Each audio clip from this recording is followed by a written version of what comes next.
Olá, como vai? Seja bem-vindo, seja bem-vinda.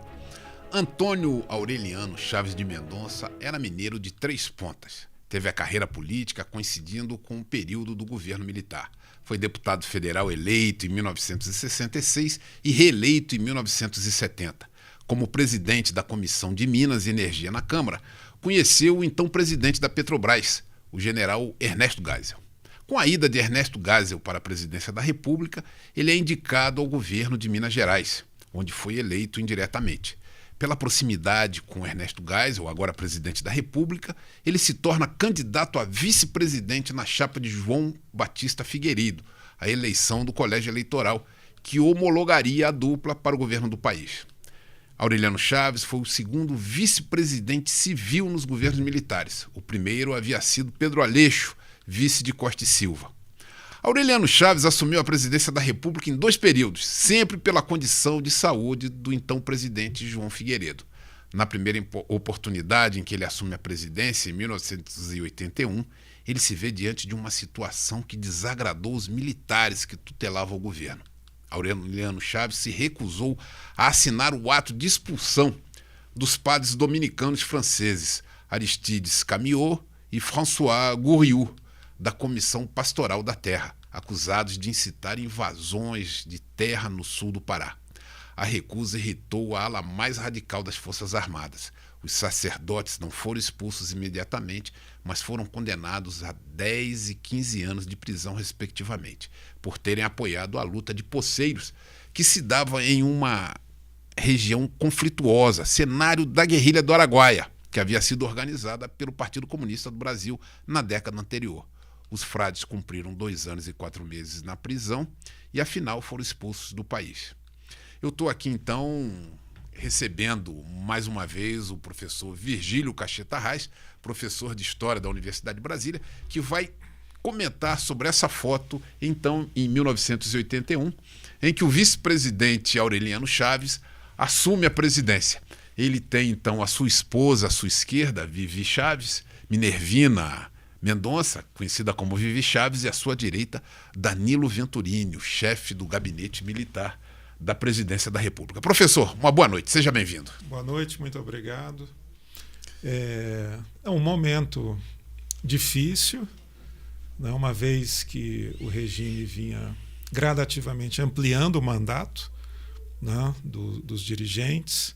Figueiredo, então, teria 6 anos, e 6 anos com a perspectiva de abrir, né, uma vez que os exilados começaram a retornar a partir da lei da anistia. Eles começam a retornar em 1979. 79. Havia o problema da inflação, cada vez mais alta, né? A questão do endividamento externo também se refletia na economia.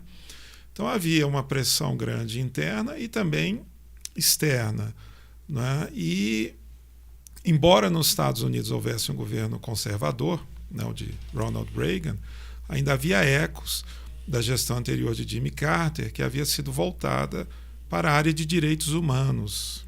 Isso recaiu bastante na América do Sul, de modo que estaria na lembrança das autoridades da época que um embate mais severo com a Igreja Católica, mesmo que não fossem com prelados de muito destaque, poderia contribuir para desgastar ainda mais o regime.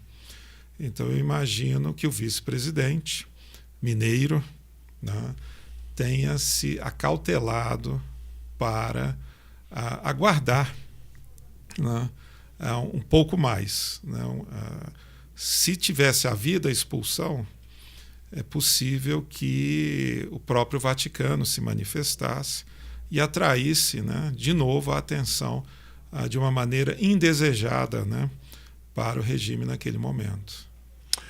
Professor, o presidente Figueiredo assume o governo em março de 1979. Logo com 2 anos de mandato, ele tem problemas no coração e era comum que ele fosse se tratar nos Estados Unidos. Foram 2 vezes. Essa, então, que a gente tem a foto, 1981, e depois também, essa primeira ainda 45 dias de mandato para Aureliano Chaves, e depois em 1983. Mas me reportando ainda a esse comentário que fazemos dos 2 padres, isso esgarça a relação dele com a linha dura das Forças Armadas. Era um momento delicado, porque Geisel já vinha enfrentando a linha dura e ela aparentemente teria arrefecido, mas quando há, né, a gestão do general Figueiredo, ela continua ativa. Então, a pressão é muito grande, né, porque os exilados já haviam retornado, né, havia uma pressão, inclusive, para a realização já de eleições diretas após o mandato do Figueiredo, né, ainda que o regime não quisesse, né. Então, como conciliar, ainda mais Aureliano sendo civil, né, sem patente, né, não tinha 4 estrelas, né. Então, para ele, nos 2 momentos em que ele assume a presidência, ele deve ter passado por um momento de angústia, né, diante da dificuldade. Até porque não se sabia como seria a recuperação do general Figueiredo. Era uma incógnita, né? Seria 1 mês, 2, 3. E também na lembrança de todos, né, ministros, generais, deputados, senadores, a questão do Costa e Silva, né, que ao se registrar, né, a incapacidade dele, o vice, também mineiro, Pedro Aleixo, que teria sido então o primeiro vice-presidente civil, não pôde assumir, né. Ele foi defenestrado por um ato institucional e somente, salvo engano, há quase 15 anos, né, ele foi reconhecido como presidente, vamos dizer assim. Justo, o Congresso fez esse reconhecimento. Fez o reconhecimento. Que diante deixe claro, quando eu falo em Pedro Aleixo, o primeiro vice-presidente civil, no governo militar, no período militar, de 64 a 85. A gente falou no início, professor, da relação positiva, da relação que ele tinha, o vice-presidente Aureliano Chaves, com o presidente Ernesto Geisel, né? Eles tinham uma relação muito boa. Sim. Tanto é que, como governador de Minas Gerais, Aureliano Chaves esteve apoiando o presidente Geisel naquele conflito com Silvio Frota, ministro do Exército. Aquilo que seria chamado de um golpe de Silvio Frota na tentativa de endurecer mais o regime.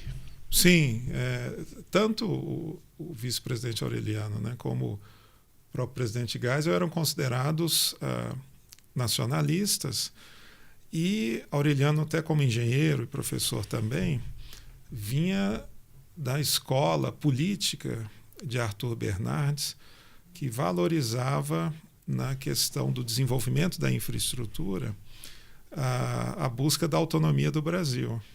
Então, a questão energética para os políticos de Minas Gerais sempre foi muito cara. Então, Aureliano se destaca dentro do regime e, na oposição a ele, outro político, Itamar Franco.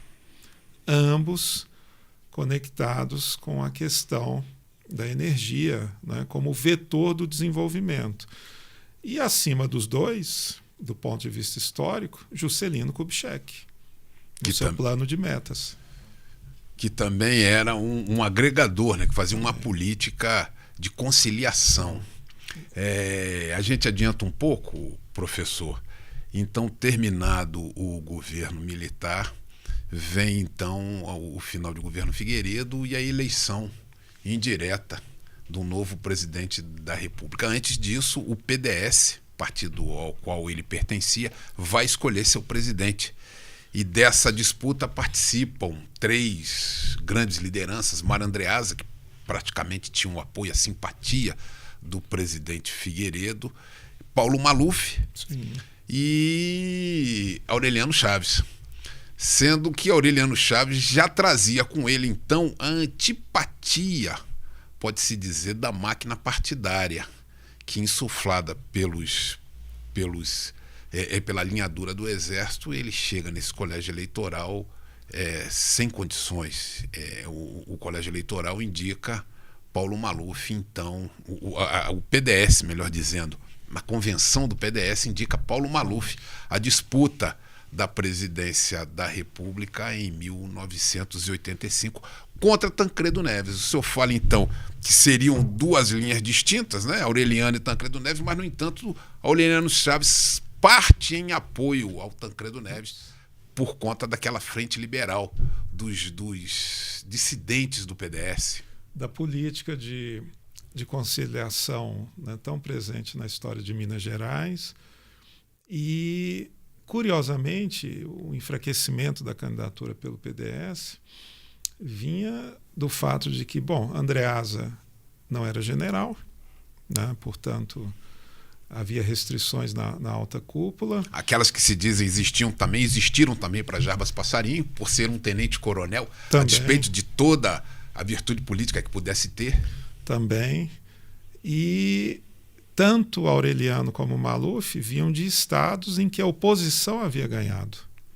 Então isso também contribuiu para o enfraquecimento, né? Mas mesmo assim Maluf insistiu, teria sido mais hábil, né, do que Aureliano e Andreasa, mas foi efêmera, né, digamos, essa liderança, porque os derrotados internamente migram no apoio de uma frente ampla, vamos chamar assim, e articulam depois a formação, né, do que seria o Partido da Frente Liberal, com a inclusão de um nome que irá permanecer no PDS, mas que também contribuirá bastante para a derrocada da candidatura do Maluf, que seria Antônio Carlos Magalhães, né, que, embora não tenha sido candidato a presidente, né, contribuiu para a formação da Frente Liberal, ainda que não fosse, né, para ela de início.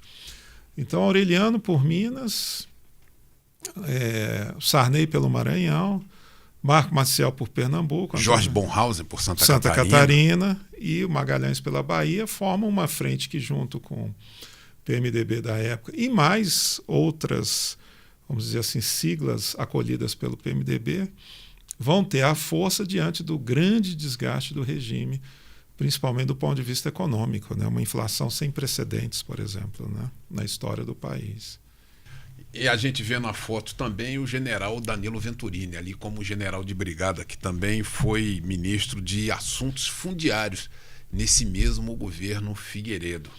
Como se fosse uma espécie de representante, né, do general Figueiredo na questão posse, agrária. Ah, sim, na posse. Na posse, na posse, verdade. E a esposa do vice-presidente, então, Aureliano Chaves. E o Aureliano depois vai ser exatamente ministro, né? Justo. Minas e Energias no governo seguinte. Tancredo Neves vence as eleições, não assume José Sarney, e ele vem a ser ministro das Minas e Energias. Até porque, considerando sua formação, como o senhor mesmo disse, esse perfil do mineiro está relacionado às questões energéticas do país. Ele vai ser ministro de Minas e Energia de José Sarney, que assume em lugar de Tancredo Neves. E depois postulante, né, novamente à presidência da República. Em 1989, ele disputa as eleições diretas, fica em nono, uma votação pequena, baixa, né? Uma votação baixa, e praticamente foi a última eleição de Aureliano Chaves, foi a última disputa eleitoral de Aureliano Chaves. Sim. Ele, professor, falece em 6 de abril de 2003, praticamente 6 meses após o falecimento de sua esposa. Essa foi mais uma foto, então, em que a gente fez análise com o professor Virgílio Cacheta Reis, e a quem a gente agradece essa presença, e convidando você para o nosso próximo encontro de A História da Foto. Muito obrigado.